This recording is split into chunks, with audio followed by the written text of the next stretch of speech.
안녕하세요. 오늘도 사연살롱을 찾아주셔서 감사합니다. 저는 40대 후반의 여성이에요. 초등학교 5학년 때 부모님이 이혼하셔서 엄마와 단 둘이 살았어요. 엄마는 분식집 주방에서 일을 하시면서 저를 키우셨어요. 어린이날이나 명절 때 부모님하고 같이 손잡고 놀러가는 애들을 보면 저보다도 엄마가 더 속상해 하셨어요. 우리 소영이 놀러 못 가서 어떡하나. 엄마도 맨날 바쁘고. 대신 소영이 생일은 엄마가 맛있는 거 많이 해줄게. 미안해. 아니야. 난 어디 놀러 가는 거 안 좋아.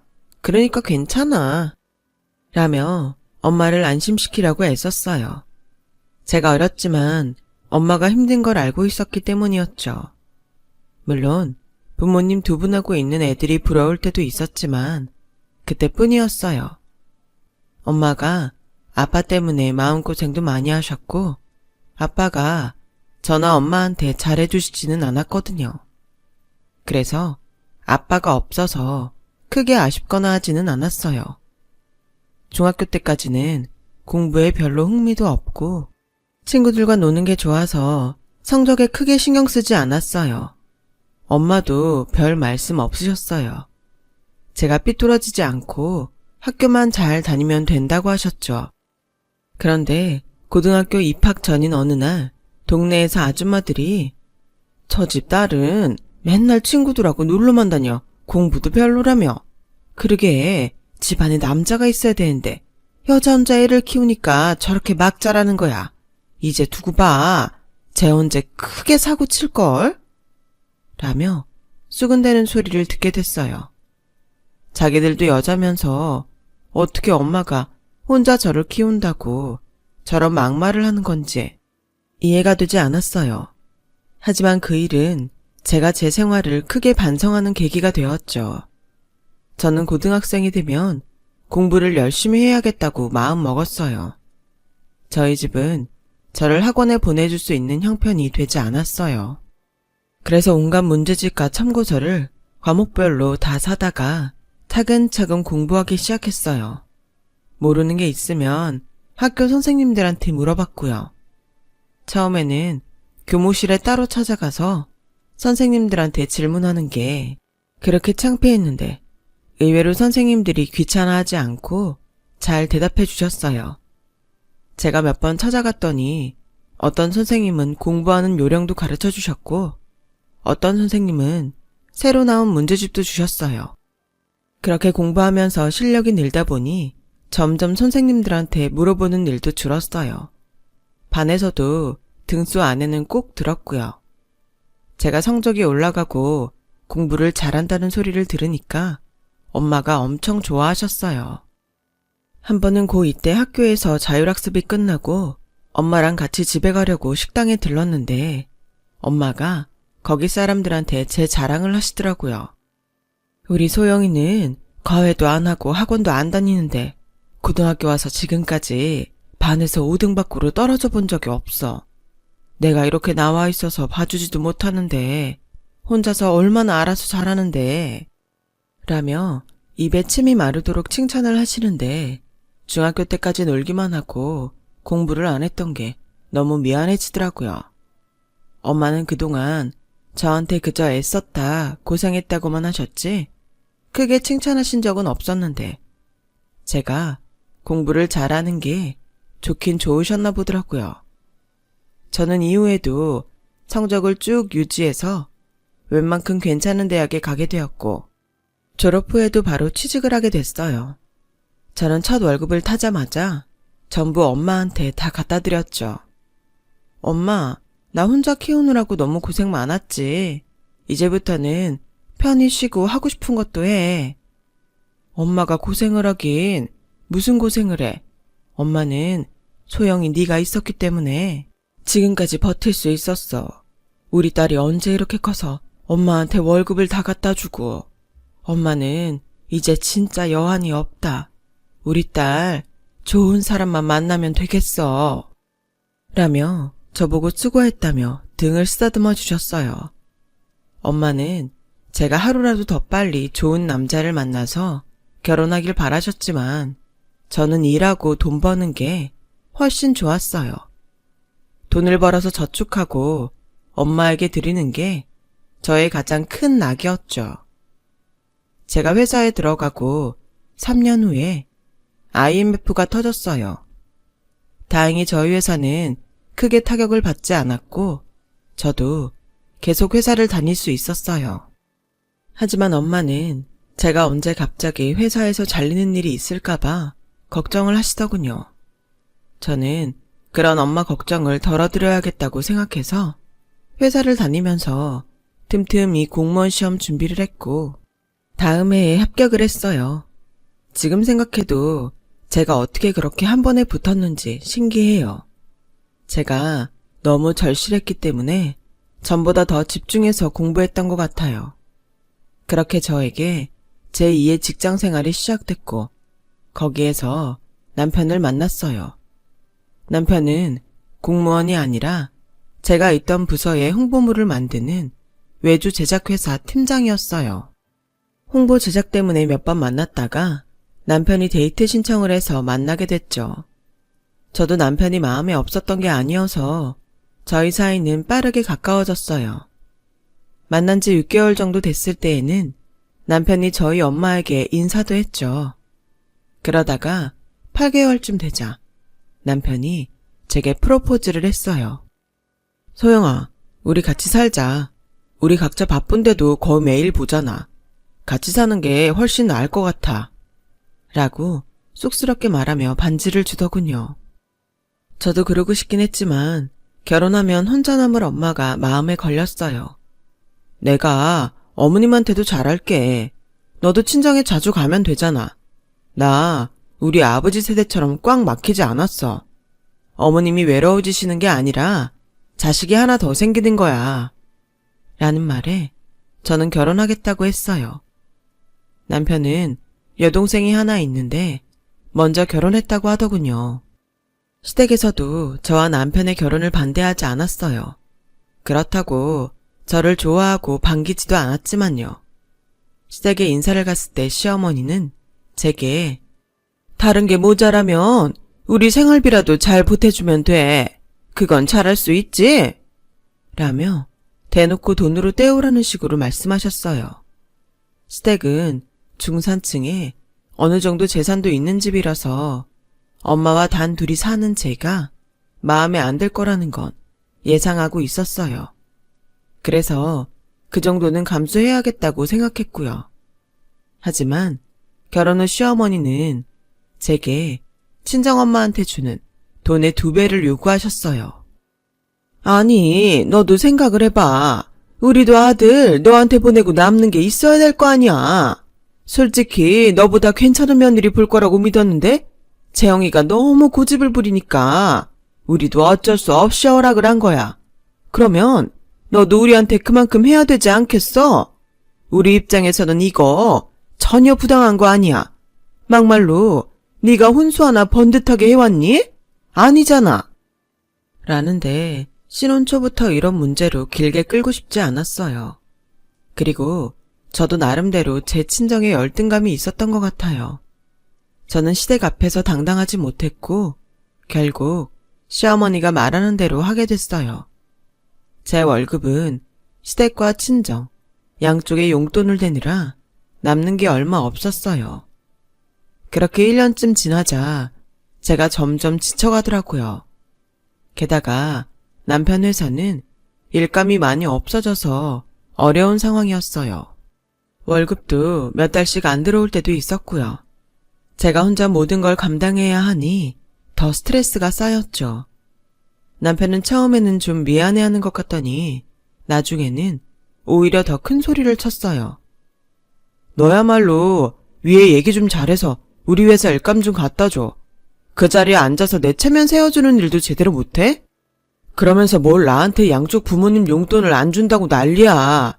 정 힘들면 장모님 용돈을 조금만 주던가 아님 몇 달 쉬던가. 뭐? 그게 말이 돼? 용돈을 줄이려면 시어머니 걸 줄여야지. 당신 어머니는 남편도 있고 집에 재산도 좀 있잖아. 우리 엄마는 나 아니면 아무도 없어. 그럼 내가 누굴 더 신경 써야겠어? 말 다 했어? 당신 어머니? 이제 막 나가자는 거야? 우리 엄마가 어떻게 당신 어머니야? 당신한테 하늘 같은 시어머니야. 하늘이라니, 요즘 세상에 그런 말이 통할 것 같아? 그리고 어떤 하늘이 며느리 등에 빨대 꽂고 살아? 누가 네 등에 빨대를 꽂을 거나 있어? 기본이라도 하고 살라는 거지. 그럼 당신이 해. 왜 당신이 해야 될 일을 나한테 다 뒤집어 씌워? 당신이 어디 나가서 막노동이라도 해서 돈 보내라고. 저희는 점점 싸우는 일이 많아졌어요. 시어머니는 남편과 싸우면 바로 전화를 하거나 찾아와서 네가 뭐라고 내 아들한테 큰 소리야. 네가 뭘 잘했니? 그 알랑한 공무원 자리에서 지 남편 회사에 일 하나도 더 주지 못하는 주제에 어디다 대고 큰 소리를 치냐고. 너 제 날짜에 내 통장에 용돈 안 넣기만 해. 내가 가만히 안 있을 거야. 니네 청사 찾아가서 네가 어떤 애인지 거기 있는 사람들한테 전부 다 까발릴 거야. 라며 협박 같은 말을 하기 일쑤였어요. 저는 웬만하면 남편하고 같이 살고 싶지 않았어요. 하지만 진지하게 이혼을 고민할 때 임신 사실을 알았어요. 이혼은 못하겠구나 생각하고 포기했죠. 아이를 갖고서도 거의 쉬지 못하고 일만 했어요.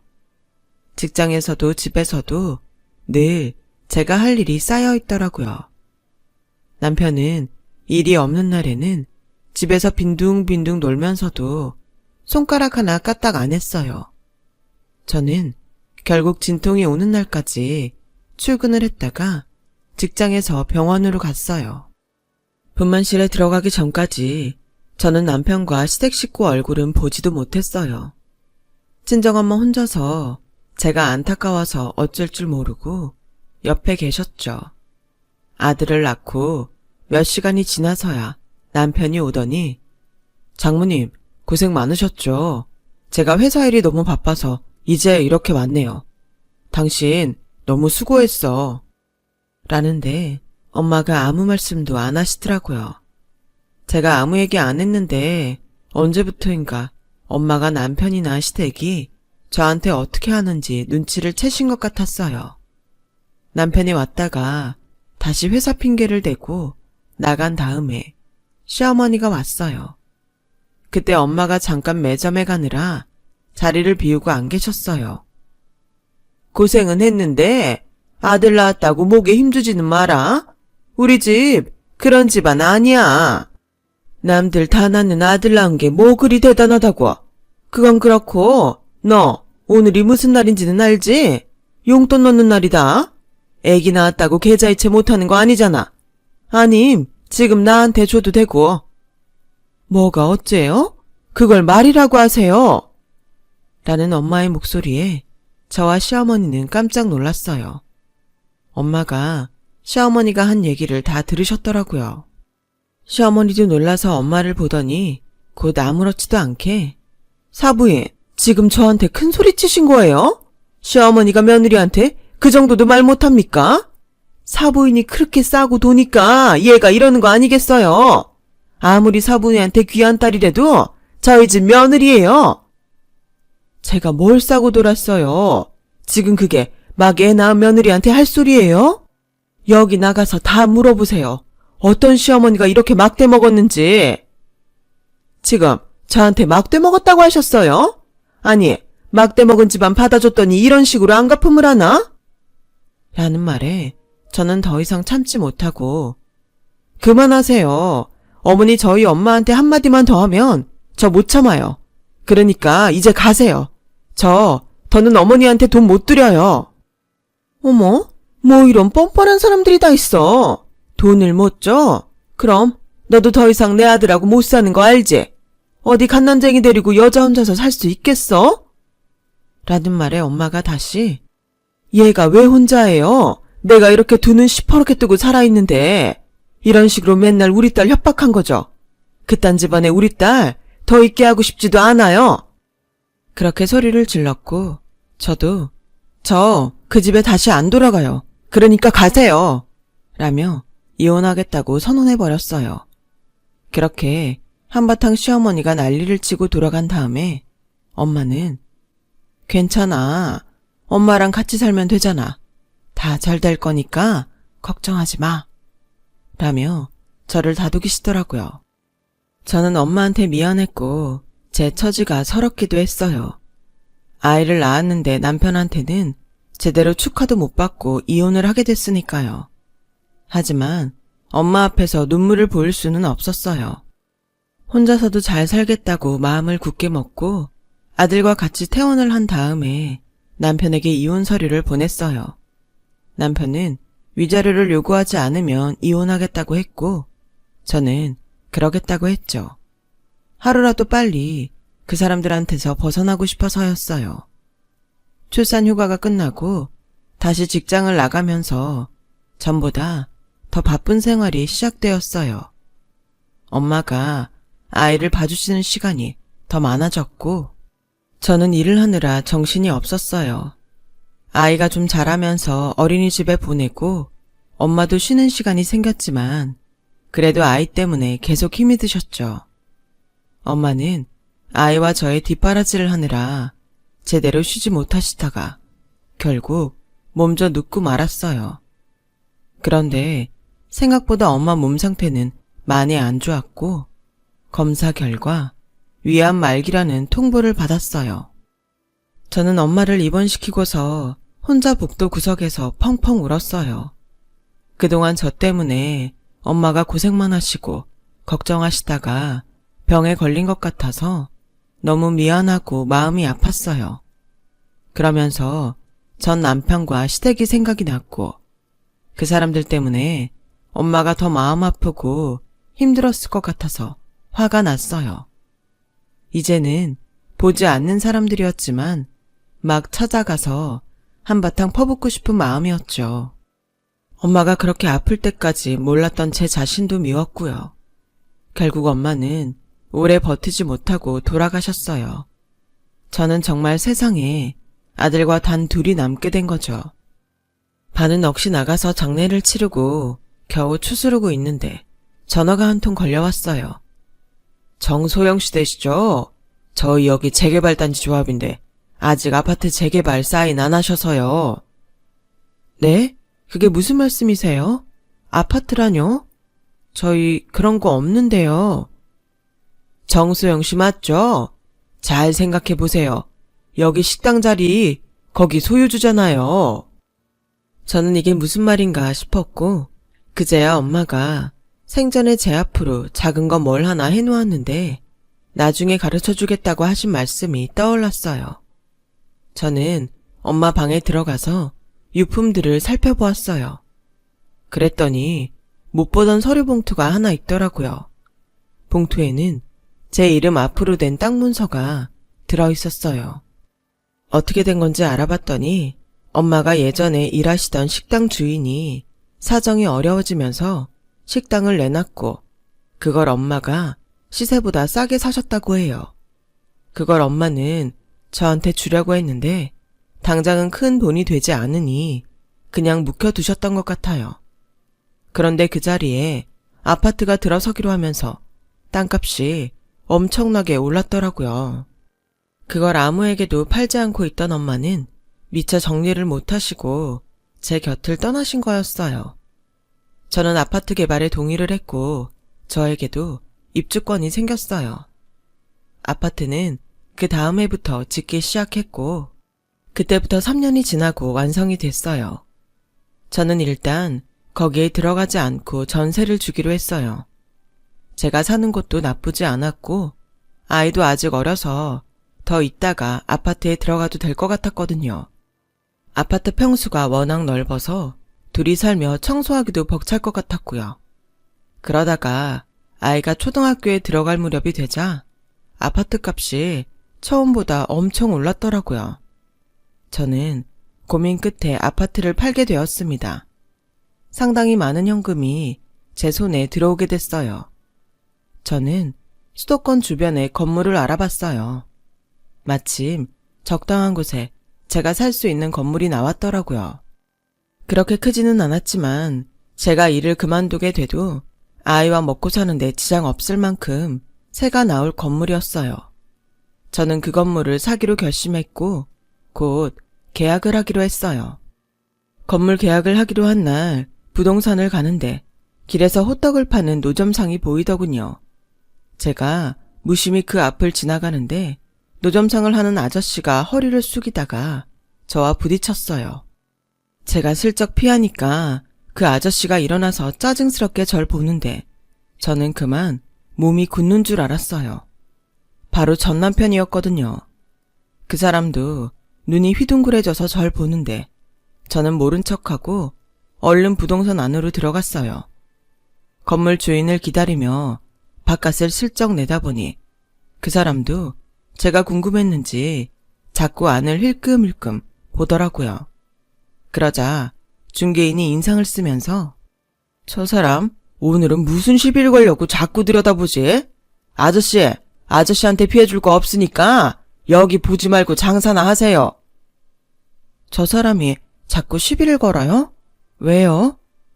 라며 묻자 중개인은 성격이 어찌나 이상한지 가게 앞에 그릇만 내놔도 자기네 영업 방해한다고 그러고 여기 집 보러 들어오는 사람들 때문에 호떡 사먹는 사람 서 있을 자리 없다고 그래요.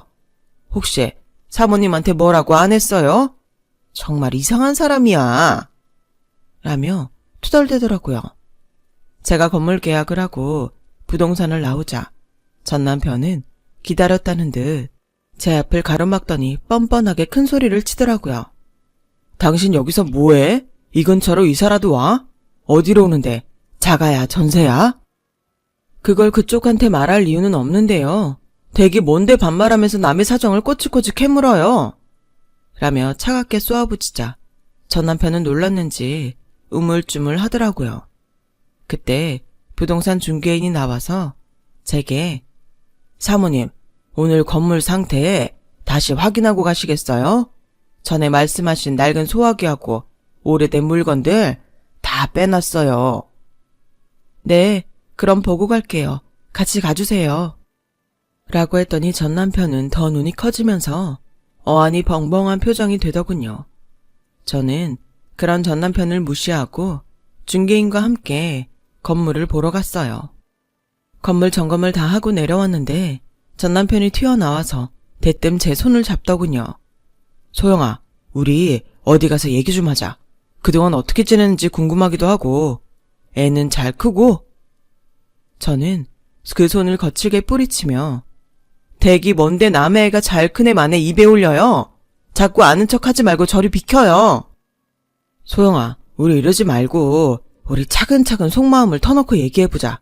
우리가 그렇게 끝낼 사이는 아니었잖아. 서로 잘해보자고 한 건데 오해가 생겼던 것 같아. 오해라니요. 이보세요, 아저씨. 말은 똑바로 해야죠. 아이 낳은 부인 몇 시간 만에 와서 잠깐 들여다보고 그대로 가버리고 자기네 집이 쓸 돈이나 내놓으라고 하는 게 어디가 오해예요. 갑자기 이러지 마시고 저리 비키세요. 내가 댁한테 한 번 속지 2번 속을 줄 알아요?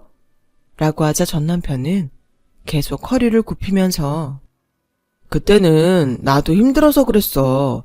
당신이 우리 집 생활비 다 대고 부모님 용돈까지 다 주는 거 그렇게 큰일 아니라고 생각했거든. 내가 힘드니까 나 힘든 것만 생각해서 그랬어. 그만 화 풀어. 일 없다고 회사도 안 나가고 빈둥거리며 TV나 보는 게 뭐가 힘든 건데. 지금도 그래. 아까 나 처음 봤을 땐 왜 여기 있냐고 화내더니 왜? 눈치 보니 내가 좀 있어 보이니? 되게 그 시커먼 속을 모를 줄 알아? 그리고 자꾸 반말하고 아는 척하면 가만 안 있어. 그동안 애 양육비도 한 푼 안 주고 나 몰라라 했던 것까지 싹 다 받아낼 테니까. 지금 호떡이나 팔면서 줄 수 있는 돈이 아니잖아. 그러니까 내 앞에서 썩 꺼져. 그제야 남편은 계속 미안하다고 하면서 제 앞에서 물러났어요. 알고 보니 남편은 다니던 회사 사장이 바뀌면서 해고를 당했다고 해요. 너무 불성실하고 자꾸 거래처가 끊기는 게 이유였다고 하더군요. 그래서 자기가 사업을 해보겠다고 시댁집을 담보로 대출을 받았는데 그 일도 안 돼서 완전히 망했다고 하네요. 그러더니 얼마 후에는 시어머니가 직장까지 저를 찾아왔어요. 너 우리 재영이랑 만났다며. 그동안 오래 못 보고 지냈는데 이제라도 다시 잘해보면 좋지 않을까 해서 내가 이렇게 왔어. 왜 다시 잘해보면 좋을 것 같은데요? 제가 돈이 많아져서요? 이보세요, 할머니. 자기 자신이 너무 뻔뻔하다고 생각하지 않아요? 당신이 내가 돈 없으면 날 다시 보기나 하겠어요? 자꾸 와서 빌붙을 생각하지 마세요. 난 댁들 다시 볼 생각 눈꼽만큼도 없어요. 그리고 우리 애 들먹이지 말고요. 당신들 우리 애 태어난 거 아무도 축하해주지 않았어. 그저 돈돈거렸지.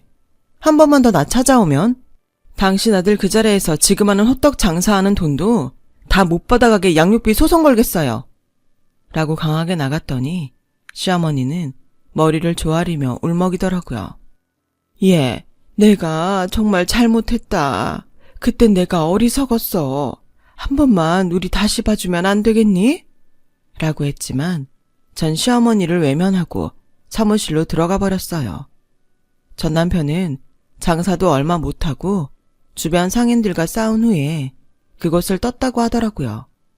그 후로는 전 남편과 시댁 소식을 듣지 못했어요. 저는 몇 년 후 직장을 그만두고 아이 뒷바라지에만 신경을 썼어요. 아이가 대학을 가고 난 지금은 친구처럼 만나는 좋은 남자가 있답니다. 결혼을 할지는 아직 잘 모르겠어요. 지금 이대로 아이와 둘이 사는 것에 만족하거든요. 제 얘기는 여기까지예요. 긴 얘기 들어주신 분들 정말 감사드리고요. 다들 건강하시고 행복하시고 원하시는 일 모두 잘 되시길 바랍니다. 여러분, 사연 댓글에 응원과 현명한 조언 부탁드려요. 좋아요와 구독은 저에게 큰 힘이 됩니다. 오늘도 좋은 일 가득하세요.